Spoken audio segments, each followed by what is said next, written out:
Millionaire dad discovers girl in trash. Her words leave him frozen. Logan Reed was a man of discipline, the kind of person who thrived on order and control. His mornings began at precisely 5:30 a.m., followed by a workout, a protein shake, and a fully booked calendar that stretched into the late evening. As a real estate mogul and single father, Logan balanced power meetings and school pickups with the same steel resolve. He had built his empire from scratch, rising out of a broken childhood filled with struggle, determined to give his son, Noah, the life he never had. Every day followed a rhythm, until that one unexpected afternoon changed everything. He had just finished a tense investor call when he decided to visit one of his construction sites personally, something he rarely did unannounced. His luxury SUV turned onto a narrow alleyway behind the building, a shortcut he never used. It was quiet, forgotten, scattered with overflowing dumpsters and graffiti-covered walls. As he slowed near a pile of broken bricks, something flickered at the edge of his vision. A movement, small, unnatural. He narrowed his eyes, thinking maybe it was a stray animal. Curiosity tugged at him. He parked, stepped out, and walked cautiously toward the trash bins. What he found stopped him in his tracks. Behind one of the dumpsters, barely shielded from the sun, was a little girl, curled into herself like a wounded animal. She wore a faded, oversized hoodie, her knees exposed and dirty, her arms wrapped tightly around a filthy backpack. Her face was streaked with grime, but her eyes, wide, brown and hollow, locked onto his. She didn't flinch. She didn't cry. She just stared. Logan's breath caught in his throat. For a moment, the world around him disappeared. The noise of passing cars, the buzz of his phone, all of it vanished. He took a step closer, careful not to startle her. She looked fragile, like a single touch might shatter her. Then, without warning, she spoke, her voice barely above a whisper. "Are you the man who throws food away?" Logan blinked, stunned. It was such a strange question, so precise and sad. He crouched down slowly, not wanting to intimidate her. I don't understand," he said softly. She looked down at the bruised banana clutched in her hand. "I only take what you don't want." That simple sentence pierced through him like ice. She wasn't begging, she wasn't stealing, she was surviving. Her words weren't defensive, they were apologetic, as if her hunger was an inconvenience to the world. He glanced at her backpack, small, stained, possibly all she owned. He wondered how long she had been living like this. A day? A week? Longer? She couldn't have been older than 9. Logan's thoughts raced. Should he call someone? The police? Child services? But something inside him stopped that instinct. Instead, he removed his blazer, folded it neatly, and placed it beside her. Then he lowered himself to the ground so he could meet her gaze without towering over her. "What's your name?" he asked gently. She hesitated, clearly unsure if she should answer. Then, after a long pause, she whispered, "Sophie." Logan nodded, his expression softening. "Hi, Sophie. I'm Logan." She didn't respond, just stared at him with a mix of suspicion and exhaustion. And in that quiet, forgotten alley, beneath the shadows of dumpsters and silence, something in Logan Reed's perfectly structured world cracked open, not with noise or drama, but with the soft, devastating voice of a child who had learned to expect nothing. Logan remained crouched beside Sophie for several silent minutes, unsure what to say, unsure how much more this fragile child could take. She hadn't moved, hadn't asked for anything, hadn't even blinked with hope, but something about the way she clucked, chewed that bruised banana, the way her knees were drawn up to her chest, made it clear. This wasn't just a bad day, this was survival. He stood slowly and extended a hand, not forcing, just offering. She looked at it for a while before rising on her own, silent but willing.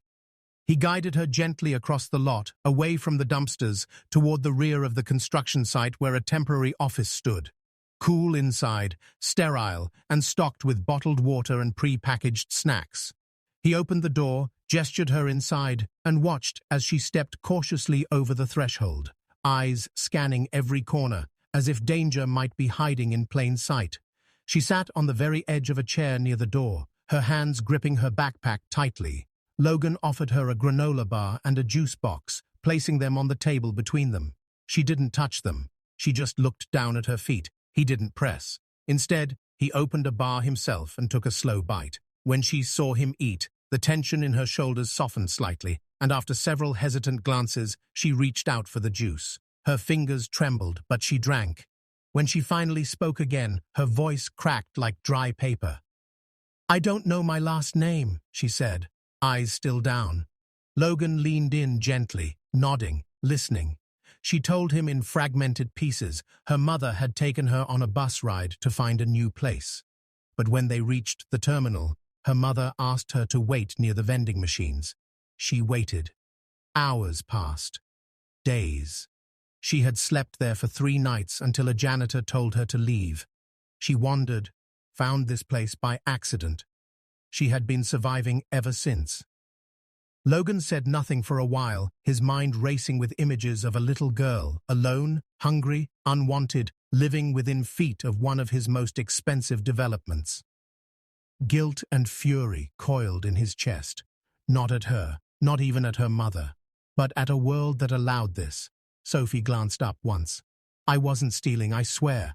Logan shook his head slowly, kneeling beside her. "You don't have to explain anything to me," he said softly. "You were just trying to live." Her eyes flickered, unsure whether to believe that.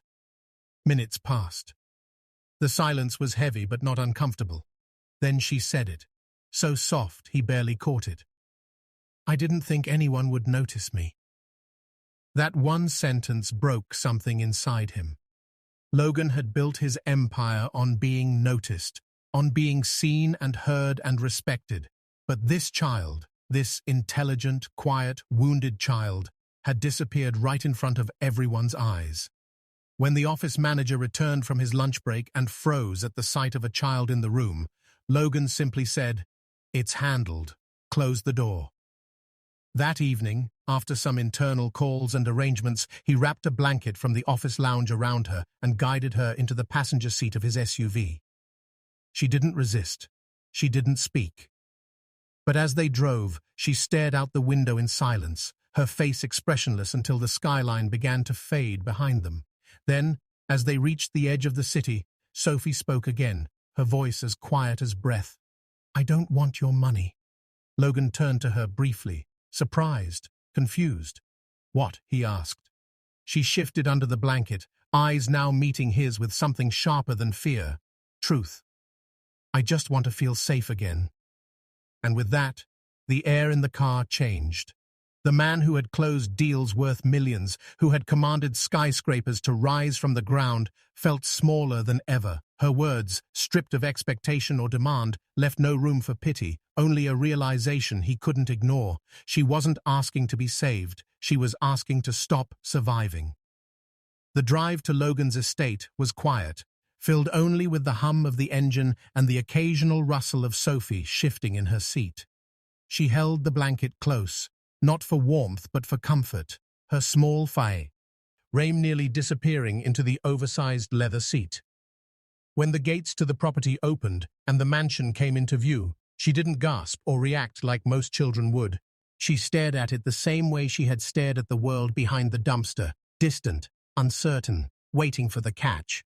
The driveway curved through a manicured lawn lit by golden garden lights, and the house itself stood tall, a modern fortress of glass, stone, and wealth. The butler opened the main door before they reached it, and the soft glow of crystal chandeliers spilled onto the marble floor inside. Sophie hesitated at the threshold, her eyes scanning the glossy surface as if afraid to dirty it with her shoes. Logan noticed and knelt down beside her.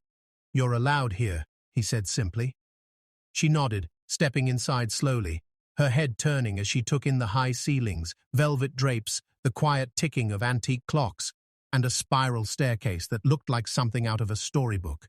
But none of it moved her. Not the art, not the golden fixtures, not even the warm scent of freshly baked bread from the kitchen.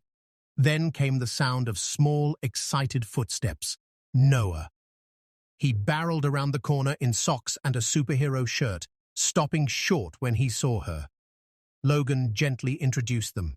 "This is Sophie," he said. Noah looked at her, wide-eyed but curious. Without hesitation, he held out a cookie, half-bitten and slightly crumbled. "You can have it," he said. "It's chocolate chip." Sophie looked at it, then at him. She didn't take it. Instead, she gave a tiny, tired smile. He didn't mind. "You can share my room if you're scared," he added, then ran off like it was nothing. That was the first time Sophie's shoulders eased just a little. The guest room she was given was beautiful, soft white sheets, a plush stuffed bear waiting on the pillow, and a window that overlooked the garden fountain. But she still slept with the light on. She kept her shoes by the bed, ready to leave, just in case. The staff was kind but careful, giving her space. Only Mrs. Marler, tired, the elderly housekeeper, dared to hug her one morning after breakfast. Sophie didn't know what to do. She stood frozen in the woman's arms before suddenly beginning to cry, not loudly but quietly, as if even her sobs had learned to be discreet. That day, Logan took an early leave from work. He stayed home, watching from a distance as Sophie drew pictures at the kitchen table. She didn't speak much, but her eyes were brighter now. Noah showed her his favorite comic books and built blanket forts in the living room. She never climbed inside, but she sat near him while he played. Every night, Logan would check in. "Do you need anything?" he'd ask. Most nights, she just shook her head. But once, when he forgot, she knocked on his office door and quietly asked if he could tuck her in. That night, she slept with her hand curled around the edge of the blanket. As days passed, the change wasn't loud, it was quiet and steady. The way she began to hum under her breath, the way she laughed once when Noah slipped on the hallway rug, the way she sat a little taller at dinner. One evening, while Logan passed the hallway outside Noah's room, he paused at the sound of whispering. He wasn't eavesdropping, he was just listening. Inside, he heard Sophie's soft voice. "I think your dad is a superhero," she said. Noah giggled. "He doesn't fly?" She replied, "Not the flying kind, the saving kind." Logan leaned back against the wall, closing his eyes for a moment as a strange warmth filled his chest. No one had ever said that to him before, not at award ceremonies, not in interviews, not in the glossy pages of business magazines. They called him brilliant, powerful, ruthless, but never a hero. He never saw himself that way. He was just a man who built buildings, who managed people, who tried to keep his own son safe. But now, this quiet little girl, who had once slept beside garbage bags, who flinched when doors closed too fast, who still didn't take more than she needed. She saw something else. Something he hadn't known was in him. That night, as he stood alone in the hallway, Logan Reed realized he wasn't just sheltering her. He was slowly, quietly, becoming the person she believed him to be. The days flowed into weeks, and the house that once echoed with stillness began to carry the soft rhythm of laughter and footsteps that didn't rush to hide. Sophie was still quiet, still observant, but her silences no longer felt like fear. They felt like thought. She had started painting again, filling blank canvases with soft strokes of color in a small corner of the sunroom that Logan converted into her art space. Noah would often sit beside her, drawing with crayons, chatting endlessly while she listened with that small smile that had begun to surface more often.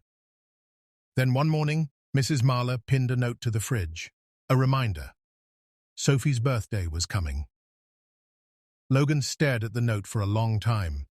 She had never mentioned it, never hinted.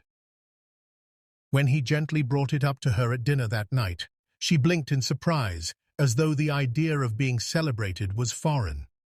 "I don't really do birthdays," she said softly. "You do now," Logan replied with a gentle grin. Over the next few days, the entire house buzzed with secret preparations. Noah picked out decorations with more excitement than if it had been his own party. The cook asked about her favorite cake. Logan personally drove to the bookstore to buy her a sketch pad wrapped in golden ribbon. When the day arrived, the living room transformed into a quiet celebration, just close friends, staff, and a few children from Noah's school. Balloons lined the staircase. A banner read, "Happy Birthday, Sophie," in bright letters above the fireplace. When she walked in, wearing a soft blue dress Mrs. Marler had carefully tailored to fit, everyone turned to her. She stopped, stunned. Her hand instinctively reached for the hem of her dress as her eyes scanned the room. Balloons, presents, smiling faces. It was all for her. She had no words. She didn't cry. She just walked forward slowly and let herself be hugged, let herself be seen. Music played softly, and for the first time, Sophie allowed herself to join the dance floor, swaying gently with Noah's encouragement.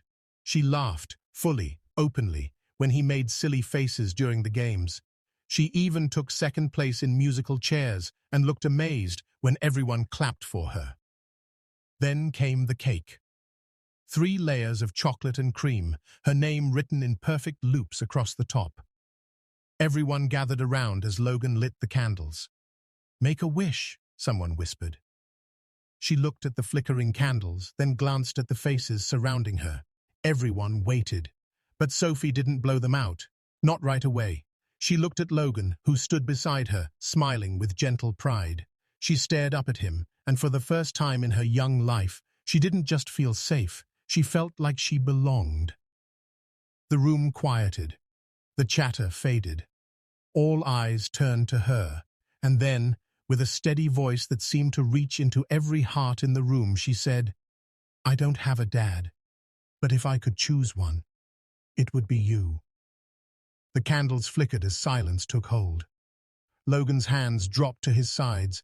His chest rose with a shaky breath. His throat tightened. Eyes that had seen million-dollar contracts and sharp boardroom deals now brimmed with tears that had nothing to do with success.